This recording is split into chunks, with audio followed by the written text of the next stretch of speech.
Bem-vindos ao Fôlego, um espaço de inspiração e inspiração para a liderança. Eu sou Felipe Urbano e aqui a gente vai misturar filosofia, arte, cultura, comportamento, sempre com uma boa conversa. E eu sou a Tânia Savagé e o tema de hoje é oxigenar o novo. Não dá para pensar em liderança sem pensar em oxigenar o novo. E de um tempo para cá, um dos lugares que eu acho que as pessoas estavam buscando mais oxigenação, não todas, mas um grupo de pessoas, é nesses festivais, né? Os festivais viraram grandes espaços para as pessoas conhecerem novidades, saberem de tendências, se atualizarem de um jeito diferente, de um jeito que também tinha convivência, entretenimento, tudo misturado, né? Só que ir para o festival não garante oxigenação. Não garante que você encontrou o novo, né? Eu queria que você me contasse, né? E aí eu já vou fazer a apresentação, quem que a gente chamou para falar sobre oxigenar o novo e acho que achar o oxigênio certo, né? Que a gente está buscando. Andréa Janer é uma amiga e que já trabalhou com branding, né? Nos maiores escritórios de branding. Então eu brinco que você já cuidou do tempo de fazer gestão de marca, que acho que as marcas olhavam muito para trás, mas ela sempre foi uma pessoa muito ligada em tecnologia, até que ela se deixou arrebatar pelo futuro e foi trabalhar com tendências. Ela é a cofundadora da Oxygen, que fala de inovação, de tendências e de oxigenar o novo. Então, eu queria começar te fazendo uma pergunta. Quem é uma liderança que te oxigena? Muda muito, tá? Cada semana, cada mês é uma pessoa nova. Nesse momento exato, quem está me oxigenando é Brian Chesky, que é o fundador e CEO da Airbnb, que acho que está sendo um grande protagonista aí nesse momento de pandemia, liderando aí uma empresa que foi fortemente impactada pelo coronavírus, né? Ele está numa empresa de turismo, né? Um dos piores setores aí de todos os que a gente está acompanhando. E o Brian Chesky está brilhando, assim, ele é um líder inspirador, o verdadeiro líder servidor, né? O servant leader, que é o cara que põe os funcionários em primeiro lugar, os clientes, os parceiros, os sócios. Ele conseguiu, assim, tick all the boxes, né? Ele foi passando a lista e conversando e olhando como que ele podia tratar da melhor forma possível todo mundo no meio de uma tempestade em alto mar, assim, né? Ele conseguiu cuidar dele próprio, cuidar dos sócios, cuidar dos funcionários, cuidar dos clientes, porque ele tem, na verdade, ainda a complicação de ele ter o cliente que é o dono dos espaços que são alugados e o cliente que aluga. Então ele tinha esse complicômetro aí no meio e conseguiu sair muito bem de tudo isso. Então meu voto vai para ele. André, que bonito você trazer essa referência. Eu estava te escutando agora e fiquei pensando no oposto, né? E aí eu queria escutar um pouco a partir da sua experiência. Quando essa referência de oxigenação também gera um outro polo, que é quando o líder torna o ar mais rarefeito. E aí eu queria que você explorasse um pouco na sua visão, baseada nas pesquisas e todas as coisas que você tem curado por aí. Quais são essas condições geradas pela liderança que você sente que torna o ambiente com o ar mais rarefeito? Quais são as coisas mais que tiram oxigênio? Nossa, é uma pergunta boa, né? Eu acho que uma das coisas muito bonitas da liderança servidora, né? Na verdade, o pilar da liderança servidora é você colocar o outro em primeiro lugar, né? Você serve a sua equipe e não a você mesmo. E uma das coisas que mais me incomodou no meu longo período que eu passei no mundo corporativo, e que não só eu inserida no mundo corporativo, mas como consultora, trabalhando para uma infinidade de empresas e como o branding toca em pontos muito sensíveis na empresa, né? A gente tem que trabalhar muito junto à liderança, à alta liderança, muitas vezes conselho. Então a gente acaba entrando na cozinha das empresas mesmo e vendo como as coisas funcionam. E uma coisa que sempre me incomodou muito foi perceber a tal da agenda pessoal, né? Essa preocupação que muitos líderes têm em fazer a sua carreira e em ascender profissionalmente e tomar decisões com base nisso, né? Então ele não coloca o consumidor no centro, ele não coloca o seu funcionário no centro, ele não coloca a comunidade no centro, ele não entendeu seu papel no mundo. Então ele está preocupado com a sua próxima promoção, com o seu próximo cargo, com o seu bônus no final do ano, e eu encontrei inúmeras vezes isso ao longo da minha carreira, até porque branding era uma área que eu fui apaixonada, trabalhei 22 anos em branding, mas é uma área bem grata, né, porque a gente tem uma dificuldade muito grande de medir resultado quando você trabalha com branding, né, e era sempre a pergunta de $1 milhão, né, tá, mas e aí? Se eu fizesse super investimento num projeto de branding, como é que eu vou saber, como é que eu vou medir aí o sucesso desse investimento? Então, branding por natureza, por exemplo, era um investimento de longo prazo, de difícil mensuração, né? E a gente está vivendo num mundo cada vez mais de métricas, né? Cada vez mais a métrica é importante. Então, eu acho que o branding foi até sendo um pouco sacrificado aí nessa jornada, né? Então, quando a gente falava, por exemplo, com alguns líderes que estavam ali em busca de uma tacada genial, né? Puxa, mas aí se eu fizer esse investimento, ele vai levar, sei lá, 1 ano, 1 ano e meio, 2 anos para retornar, eu não sei mais onde é que eu vou estar, vai demorar para isso aparecer.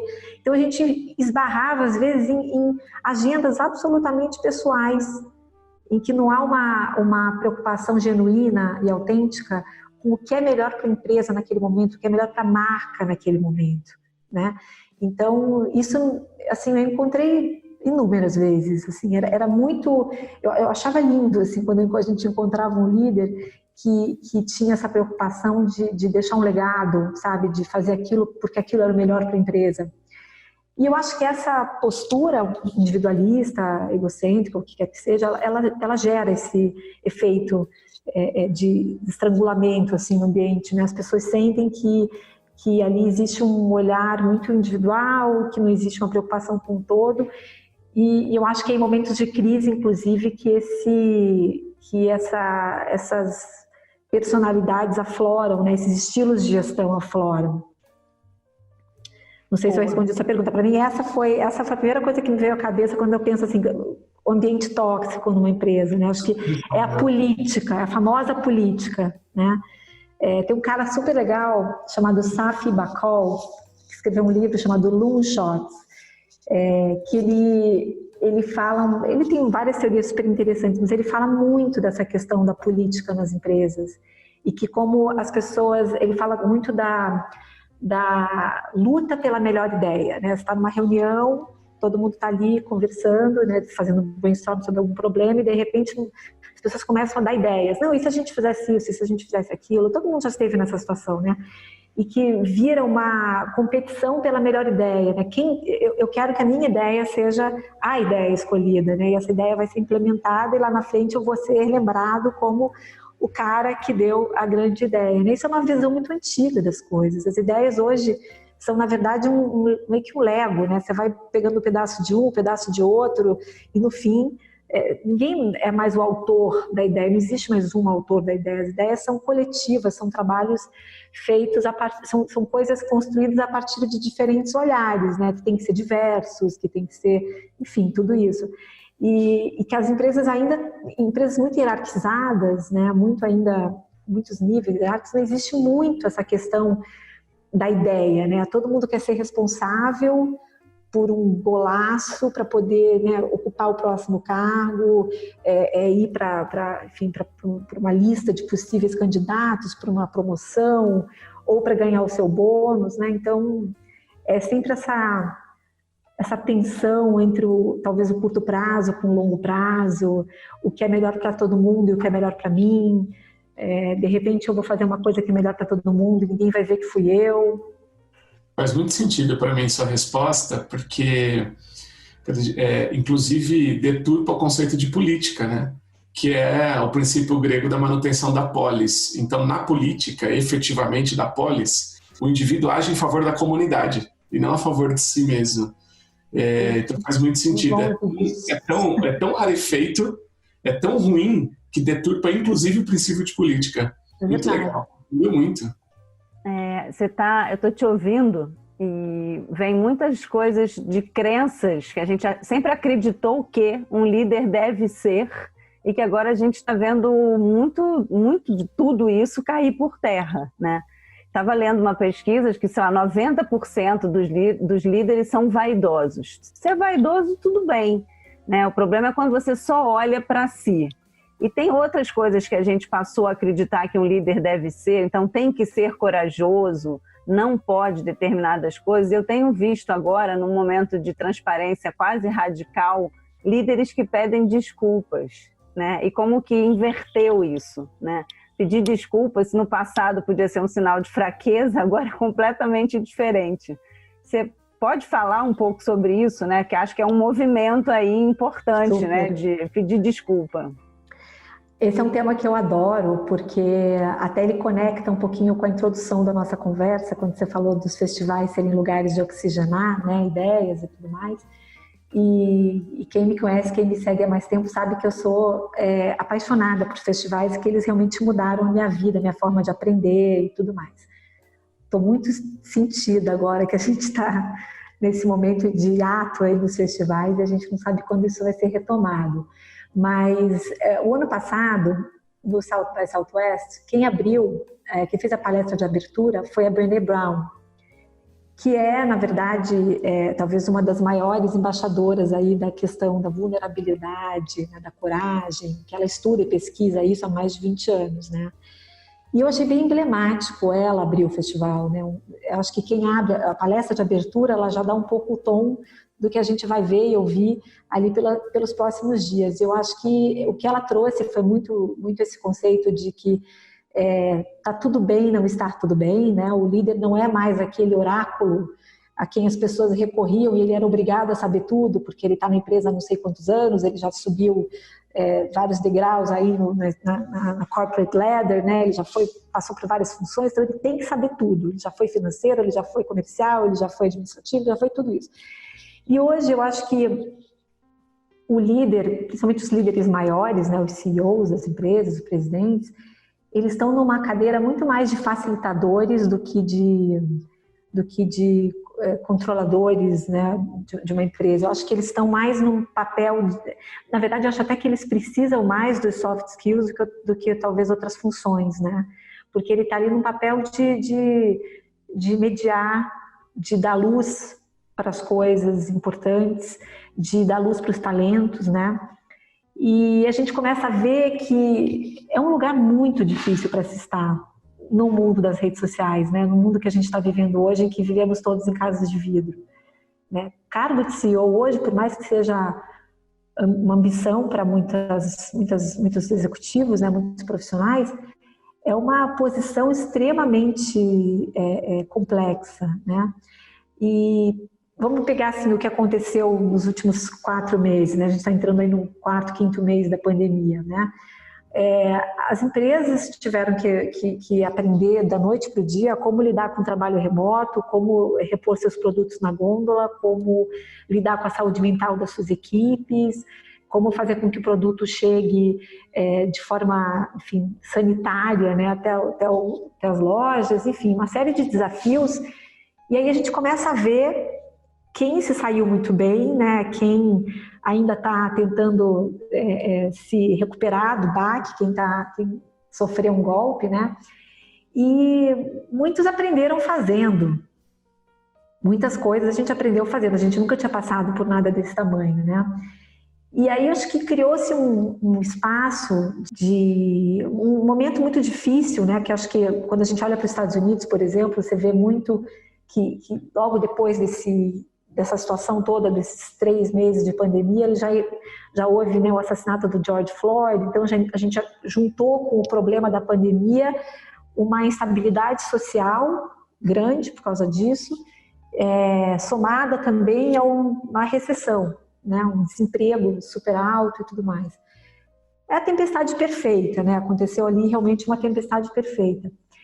E aí a gente começa a ver realmente várias figuras, né, vários CEOs que começaram a navegar com muita dificuldade nesse ambiente. Então, assim, a gente viu casos de CEOs que pediram demissão, né? Eu tinha a Audrey Gelman, que era CEO do The Wing, que é uma empresa que eu acompanho há muito tempo, que é uma espécie de um coworking para mulheres, que nasceu há pouco tempo, há 4 anos, e há 2 foi investido pelo WeWork. O WeWork tinha 49%, 50% deles, mais ou menos. Então, eles foram uma daquelas startups meteóricas, com sucesso incrível, expansão rápida, crescimento intenso, e trazendo uma bandeira muito feminista, muito política também. A fundadora Audrey Gelman trabalhou na campanha da Hillary, então ela era muito ligada, né, ao comitê dela. Ela foi várias vezes no The Wing, inclusive. Algumas funcionárias, né, do The Wing começaram a denunciar nas redes sociais que o que ela pregava não era o que elas faziam, né, na empresa. Então, o famoso walk the talk.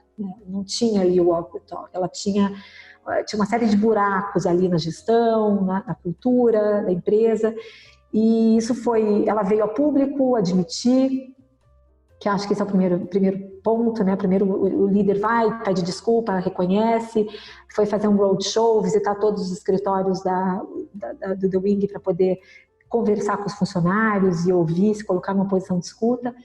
E aí, finalmente, ela capitulou e 2 semanas atrás ela pediu demissão, renunciou ao cargo de CEO, porque ela achou que ela não era mais a pessoa ideal para levar o The Wing para esse novo momento. Claro que o The Wing também teve que fechar praticamente todos os seus escritórios, então tem ali uma questão também econômica, né, de performance, que também foi mais uma pressão em cima dela, mas essa sensação de que eu, de repente, funcionei no momento em que a empresa era uma startup, em que a gente precisava crescer, eu fui a pessoa que tinha visão estratégica, consegui fazer as parcerias certas, chamar os talentos para a gente fazer isso junto, mas de repente agora não é mais o meu tipo de gestão que essa empresa precisa, né? Então ela saiu. Você vê o Alexis Ohanian, que é o fundador do Reddit, também pediu demissão no auge, né, das manifestações pela morte do George Floyd, porque, enfim, casado com a Serena Williams, né, uma mulher negra, pai de uma menininha negra, a Olímpia, ele achou que ele tinha que fazer algo de verdade pela causa. Então, ele pediu demissão e disse: eu quero que a minha cadeira no conselho seja ocupada por alguém negro, né? Porque daqui uns anos a minha filha vai olhar para mim e vai dizer: papai, o que você fez? E ele falou: eu preciso ter uma boa resposta. Então, ele fez uma série de iniciativas e uma delas foi renunciar. Tivemos outros, Anna Wintour, da Vogue, toda poderosa, né, do Diabo Veste Prada, né, grande inspiração, admitindo que não fez o suficiente pelos criativos negros do mercado da moda, da arte, do design também. Bom, tivemos outras baixas importantíssimas, como Rose Macaio, da Patagônia, que também saiu, e outros pedidos de desculpa que chegaram a ficar até banalizados, né? Tem até uma matéria da Fast Company recente que fala que parece que todo mundo resolveu copiar, então todo mundo fazia um post no Instagram com 4 fotos e todo mundo dizendo: desculpem, nós erramos, né? Então, tentando se colocar num lugar de humildade, de vulnerabilidade, de escuta, né? Todos seguindo mais ou menos a mesma cartilha, né? Também depois de denúncias dos seus funcionários é que foram fazer uma rodada de conversas para ouvir onde estavam os verdadeiros problemas. E aí terminam sempre anunciando uma série de compromissos e de iniciativas para poder consertar esses problemas. Aí teve a Refinery29, que é uma empresa de mídia, teve a Reformation, que é uma marca de moda, a Bundle também, então teve várias. Nas últimas, 6 semanas foi uma grande onda de CEOs pedindo desculpa, né? Então acho que esse é um movimento realmente interessante e que mostra que antigamente é interessante isso, eram os consumidores que iam para as redes sociais reclamar dos produtos e dos serviços de uma empresa, né? E agora a gente está vendo um fenômeno um pouco diferente, que são os funcionários que estão indo a público denunciar suas empresas. Mas, de novo, é o walk the talk, né? São marcas que tradicionalmente sempre abraçaram essas causas sociais, ambientais, e que agora elas estão sendo muito radicais na sua coerência. Sim. E isso é lindo de ver, porque é muito... Quando você realmente precisa tomar uma atitude dessas para não abrir mão da sua coerência, Eu acho que isso gera realmente um movimento muito forte no mercado. E no meio de uma queda de percepção da força das instituições, Sim. o CEO, pessoa, tomando uma decisão de colocar-se abaixo da instituição para a manutenção dela.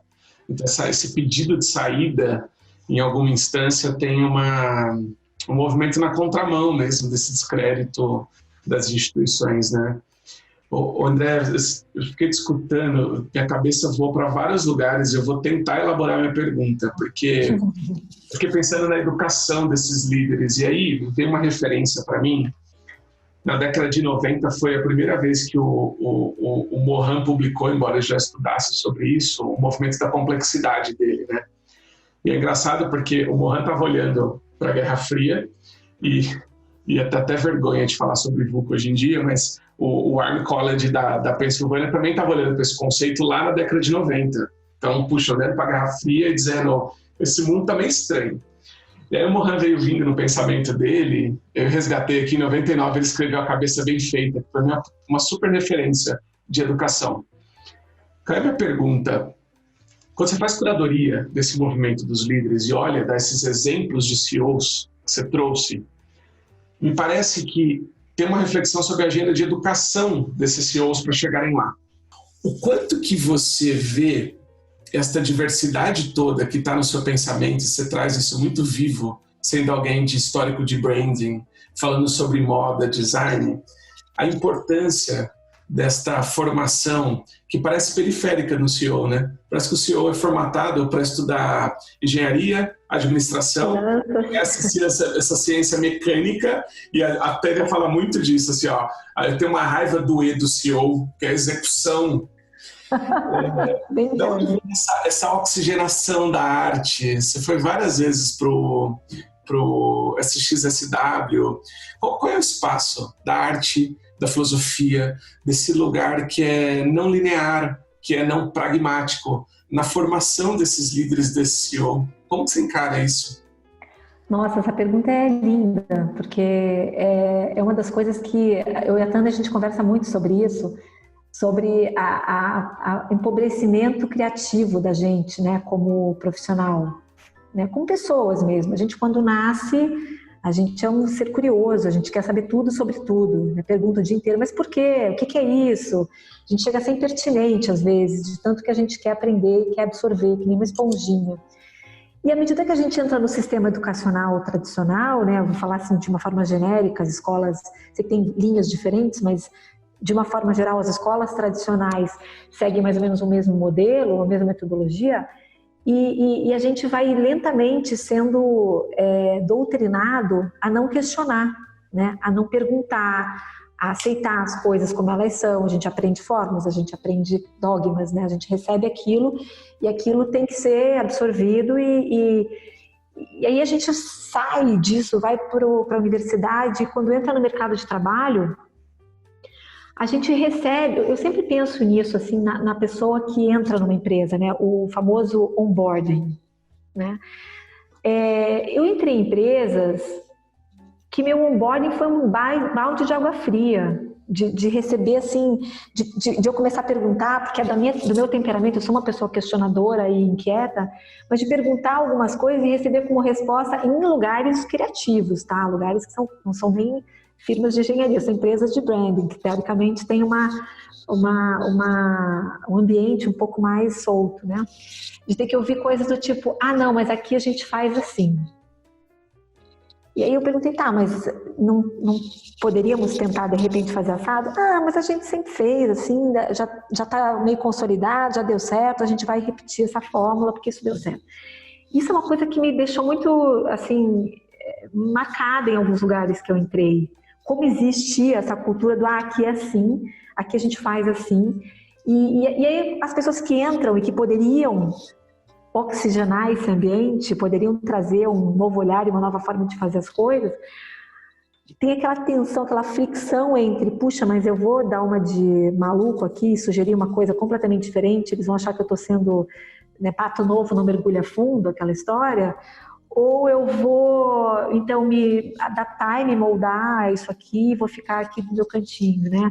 E eu acho que isso acontece muito frequentemente. As pessoas que seriam capazes de entrar num ambiente e provocar uma mudança são levadas a se recolher quase que a sua insignificância, assim.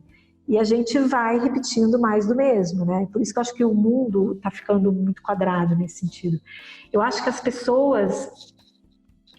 a gente empobreceu culturalmente, a gente empobreceu criativamente.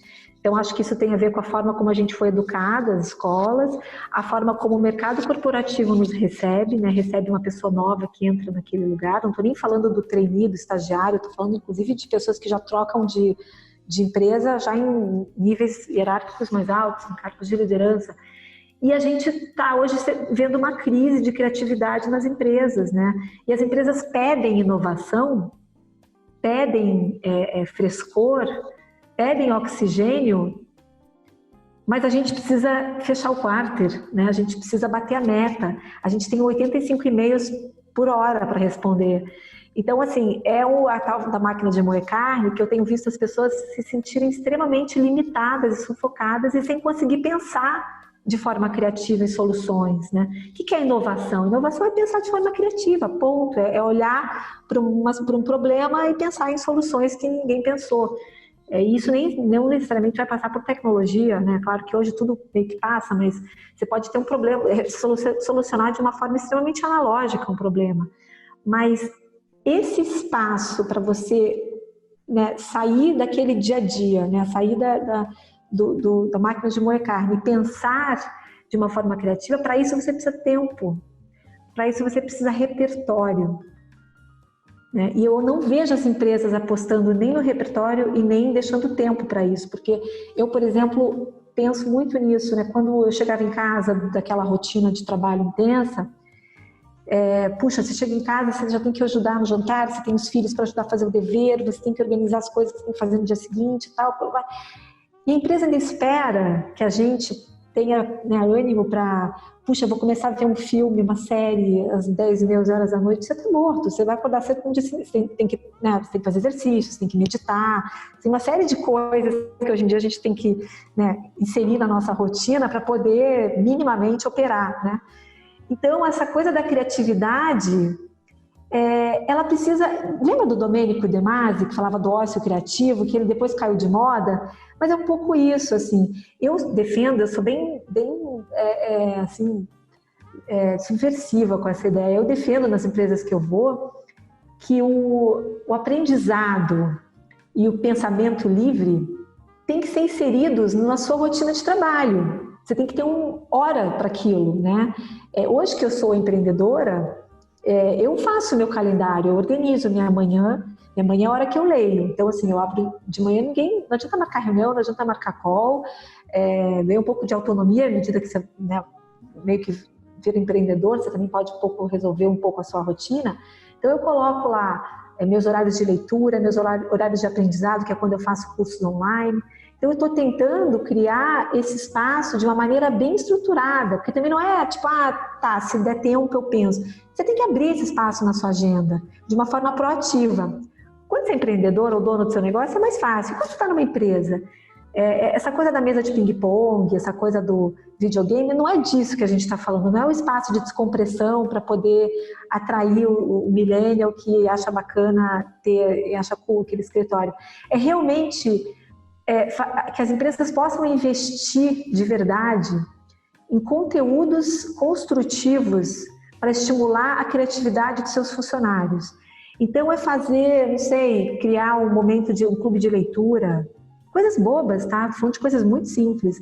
Criar um clube de leitura, criar um clube a gente na Oxygen agora vai fazer clube do podcast, clube do TED, para a gente poder todo mundo ver um TED ou ouvir um podcast e discutir, debater. Uma empresa que consiga abrir esse espaço, uma hora que seja por dia, que não seja a hora de almoço do funcionário também, porque essa hora ele tem que resolver outros problemas, mas inserir isso na rotina, não só é uma mensagem poderosa para os funcionários de que eu estou te permitindo, eu estou te estimulando a resgatar a sua criatividade, mas eu tenho certeza que isso vai reverter economicamente para a empresa é muito rápido, porque funcionários que deixam a cabeça voar e se permitir essa oxigenação, eles vão funcionar muito melhor, não tenho a menor dúvida disso. Mas é uma quebra de paradigma, eu não conheço empresas fazendo isso, né? Eu acho que se o funcionário está, sei lá, lendo um livro às 10 da manhã, alguém vai passar e vai olhar para ele e vai dizer: o que você está fazendo? Você está lendo? Mas eu preciso de um relatório às 11, você fez o relatório já? Então, acho que é meio isso. É criar a estrutura, né? Então, uma coisa que eu acabei de ouvir falando exatamente sobre cultura de aprendizagem, que um dos grandes papéis da liderança é criar condições para que as pessoas possam ter esse espaço. E quando você olhar para uma pessoa que está lendo, não é todo mundo olhando torto, o que ele está fazendo? Ele está lendo, não, ele está, né, aprendendo, está se formando, né? Se capacitando. Então, você que tem esse tempo disciplinado, né, de olhar para algumas coisas e trabalhando com tendência, me diz assim, 3 coisas quentes que estão acontecendo e que as lideranças deveriam prestar atenção, de mudança de comportamento, alguma coisa que tenha chamado a tua atenção. Tem tanta coisa. Eu tenho me debruçado muito nessa coisa do home office, porque eu acho fascinante assim, esse tema, e entender, tentar, né, com uma bola de cristal, prever o que vai acontecer e já olhando para o que as empresas estão determinando, né, porque algumas já resolveram colocar em prática suas definições, né, do que vai acontecer. E eu acho isso muito curioso, porque aí tem outro muso meu, que é o Jason Fried, que é o CEO do Basecamp. Basecamp é uma ferramenta de project management bem antiga até, já tem um bom tempo. E esse cara fala isso, ele já escreveu 2 livros. Ele fala sobre o trabalho remoto assim, há 20 anos. E, finalmente, as pessoas hoje estão dando ouvidos a ele, porque ele tem toda essa questão do trabalho assíncrono, ele é muito irônico, então ele fala essa coisa das pessoas que o trabalho delas é fazer reunião, né? Então, assim, a pessoa fica em reunião o dia inteiro. Ele está agora sendo muito requisitado para fazer palestras e webinars, enfim, para mostrar realmente assim, qual é o formato de trabalho que ele acredita que não é isso que a gente está vivendo hoje, né? O que a gente está vivendo hoje não é home office. As pessoas estão implicando um pouco com esse home office, mas elas precisam entender que, na verdade, não é home office. A gente está em isolamento social. Então, a gente está preso em casa com filhos, tarefas domésticas, sem poder, né, sair, arejar. Então, claro que vira uma tortura trabalhar de casa, né? E a tese dele é que a gente vai conseguir, daqui a pouco, passar para um segundo momento, que é realmente desenvolver técnicas para a gente poder trabalhar remotamente de um jeito inteligente e eficaz, né? E ele passa por muito treinamento, por isso que não vai ser rápido. Não adianta mandar todo mundo para casa e mandar as pessoas instalarem no Zoom, né? Não é isso. Você vai ter que aprender um outro jeito de trabalhar, em que as pessoas têm mais autonomia, as pessoas vão trabalhar em horários completamente diferentes, né? E aí já tem muitas coisas interessantes que a gente observei, por exemplo, conversando com empresas recentemente, que tem um componente geracional interessante no home office, né? Tipo, quem não tem filho, por exemplo, mora sozinho ou mora com os pais, enfim, tá achando uma tortura home office, é um inferno ficar em casa o dia inteiro. Eles estão loucos para voltar para o escritório e, enfim, se misturar com seus pares, porque é aí que sai o happy hour, que o pessoal vai almoçar, né, todo mundo na Vila Olímpia na hora do almoço, vai todo mundo junto. Então, tudo isso, eles sentem falta, então eles são loucos para voltar para o escritório. Aí já tem uma outra camada, que é quem tem filho, que está gostando de estar em casa, que pode atender o filho, pode estar ali, ajudar um dever, fazer um dever, né, prestar atenção, conviver. Né? E tem uma outra geração, que eu diria aí, os X, os boomers, que estão descobrindo o prazer de poder, de repente, passar mais tempo nas suas casas de fim de semana, né? Eles tinham casa de praia, casa de campo, e nem vão mais voltar. Tem vários que já estão, inclusive, aderindo a esse estilo de vida diferente, que é morar de uma forma mais retirada e tal. Então, esse tema do home office me fascina, porque eu acho que vai ser um experimento sociológico aí, ver quem vai querer voltar, quem vai querer ficar em casa. Se quem voltar vai criar uma competição com quem está em casa, se vai ter um clash de cultura entre os que estão no escritório mais assim antenadinhos e mais ligadinhos e mais unidos, né? Vão fazer um time que vai ser contra os que estão remotos lá. Porque quando você opta por estar perto do seu filho, né? Talvez você não consiga estar nos Zooms que a empresa marcou às 11, ao meio-dia, porque você está fazendo comida e tudo mais. Será que você vai se sentir meio de fora daquilo? Né? Isso me fez lembrar um episódio do Friends que eu adorava, que a Rachel vai trabalhar numa empresa, numa loja, e ela era a única que não fumava. E todas as decisões da empresa eram tomadas no fumódromo. O pessoal ia lá para a varanda e fumar, e quando eles voltavam, tudo tinha mudado. Eles tinham demitido alguém, contratado, decidido fazer uma outra loja. E ela ficava furiosa para dizer: gente, vou ter que fumar, porque sem fumar eu não participo de nada. Isso na época que se fumava nos feriados, né? Então, eu acho que esse é um tema que me fascina. Outro que eu acho que a gente vai é um pouco assustador, assim, mas essa questão da surveillance, né, da vigilância, que é um tema que marcou muito o Web Summit no final do ano passado, né? Foi o tema, tanto que o Web Summit foi aberto pelo Edward Snowden. Então, a gente estava falando de, né, a palestra de abertura dar muito o tom do que a gente vai falar, e o Snowden foi lá para isso. E eu tenho lido algumas coisas um pouco assustadoras sobre essa questão, inclusive, do trabalho remoto e do ensino à distância, né? Em que a gente vai talvez entrar num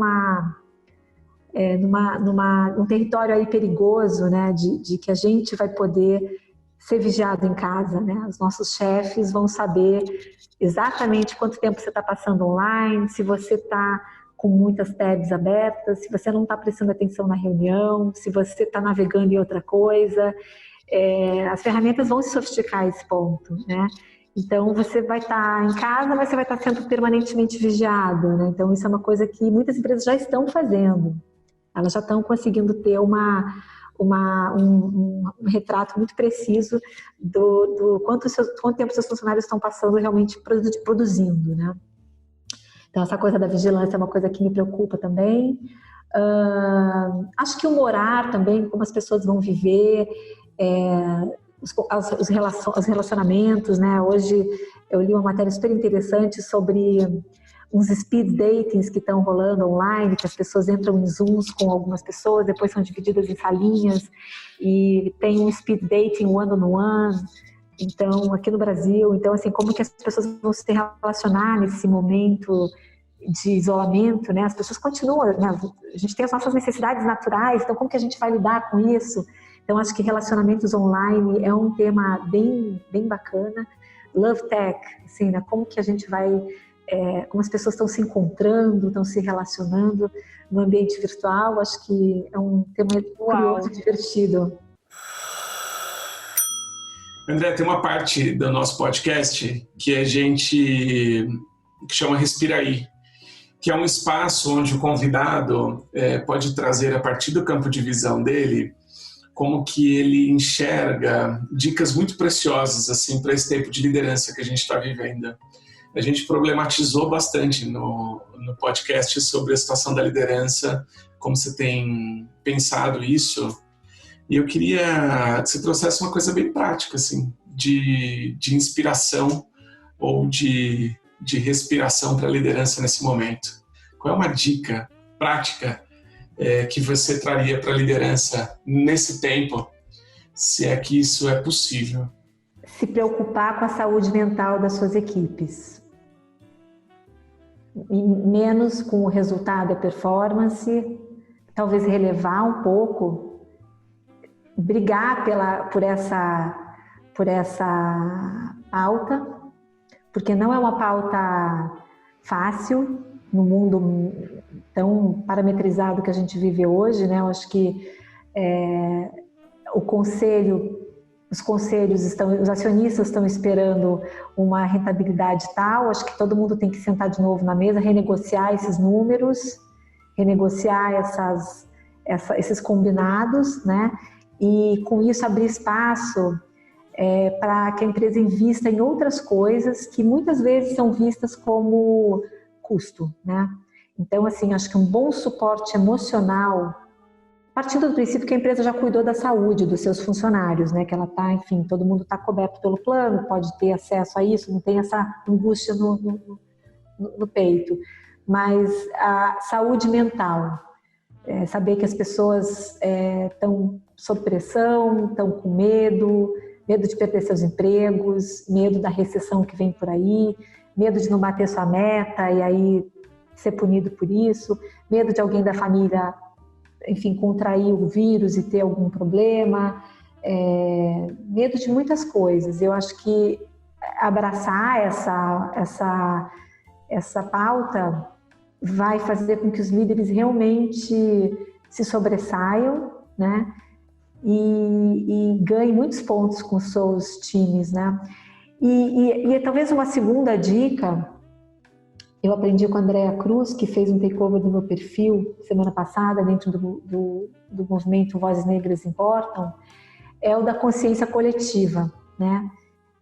Entender que você é um líder servidor e que você precisa ter um posicionamento e não só ter um posicionamento, mas agir de forma muito genuína com coisas que são dores do mundo, né? Dores da sociedade como um todo, porque as empresas são as novas referências para todo mundo, né? A gente já teve um momento em que a religião era a nossa tábua de salvação, depois foram os governos.